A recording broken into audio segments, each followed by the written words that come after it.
बिस्मिल्लाहिर्रहमानिर्रहीम। ये सरसों का पौधा है। ये शहद की मक्खियाँ आप देख रहे हैं, ये सारी घूम रही हैं, इनके फूलों से रस चूस रही हैं। सरसों के पौधे ये सारा वहाँ तक लगा हुआ है। सरसों के फूल हैं, बड़े खूबसूरत, सुभान अल्लाह।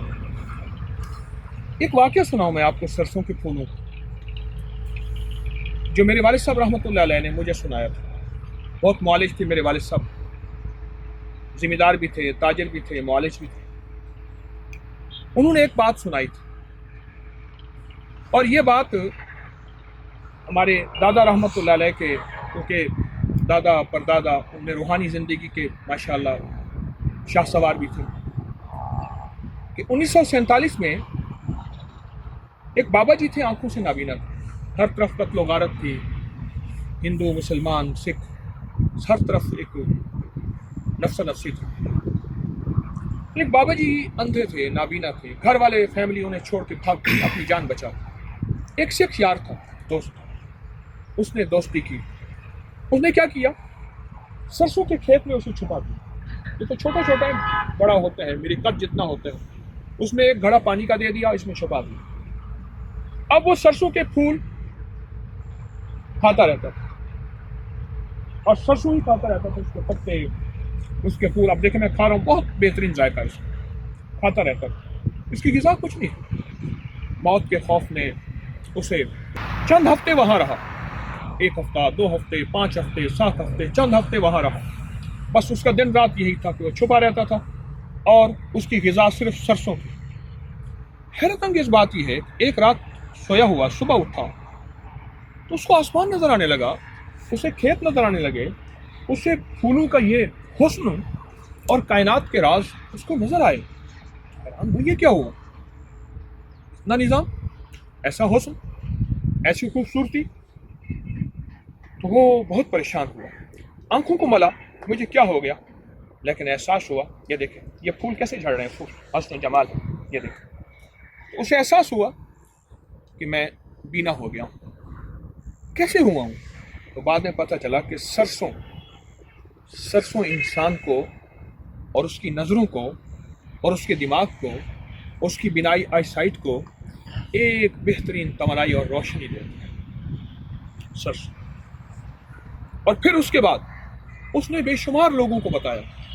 उस दौर का एक अखबार निकलता था, उस अखबार में छपा, एक दौर में ये पूरा आर्टिकल प्रताप में छपा, इंडिया का एक बहुत बड़ा अखबार है, उसमें छपा, उस बाबी की तस्वीर छपी।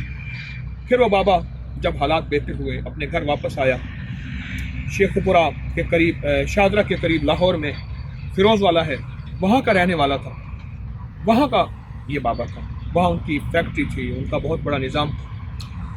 ये एक वाक़या है मेरे पास, जो मैं आपको सरसों के इस करामत का वाक़या सुना रहा हूँ। तो सरसों के अंदर ये करामत, आँखों के लिए लाजवाब, दिमाग के लिए बेहतरीन, सेहतमंद।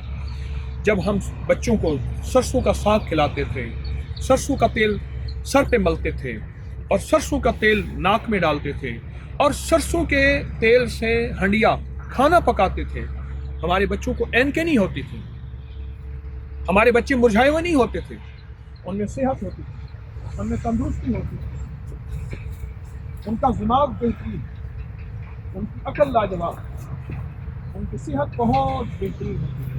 इसकी वजह यह है कि सरसों अपने अंदर एक एनर्जी लाता है, ज़मीन से निकाल के, जो कि याददाश्त के लिए, सेहत के लिए, नज़रों के लिए और पेट को ठीक करने के लिए। तो वैसे ही मशहूर है कि मैदे के लिए, कब्ज़ के लिए, पेट बढ़ने के लिए, फिटनेस का ख्याल रखने के लिए सारी शहद की मक्खियाँ देखें कहाँ से, सुभान अल्लाह, शहद की मक्खियाँ जो हैं ये रस चूस के ले जा रही हैं, और शहद में सरसों शामिल होता है, और शहद के फूलों का सारा रस होता है।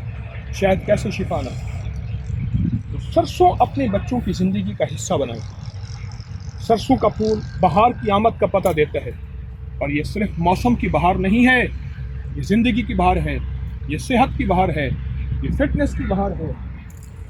सिर्फ ज़िंदगी का एक शोबा नहीं, इसके साथ ज़िंदगी के सारे शोबे मिले हैं, और सारी सेहत के राज इसी के साथ मिले हैं। जिस तरह ये फूल खूबसूरत है, इंसान यकीन जानिए ऐसा हसीन व जमील और खूबसूरत होता है और उसके हुस्न व जमाल में कोई शक नहीं।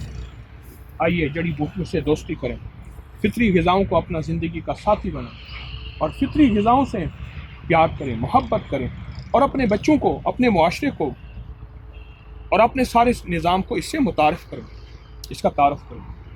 इंशाअल्लाह हम कराएंगे, क्योंकि हमारी ये ज़रूरत है, ज़िंदगी की, सेहत की, तंदुरुस्ती की ज़रूरत है और ये सेहत का राज है। इंशाअल्लाह बहुत फ़ायदे हैं, आप कोशिश करें, इन फ़ायदों को तलाश करें, इन फ़ायदों को खूब तलाश करें और इनका इस्तिफ़ादा खुद भी करें, इंसानियत को बताएं। सारा आलम, सारा इंसानियत हमारे साथी हैं और हमारे रफ़ीक साजन हैं, हमारे दुश्मन कोई नहीं। इंशाअल्लाह। अस्सलामु अलैकुम।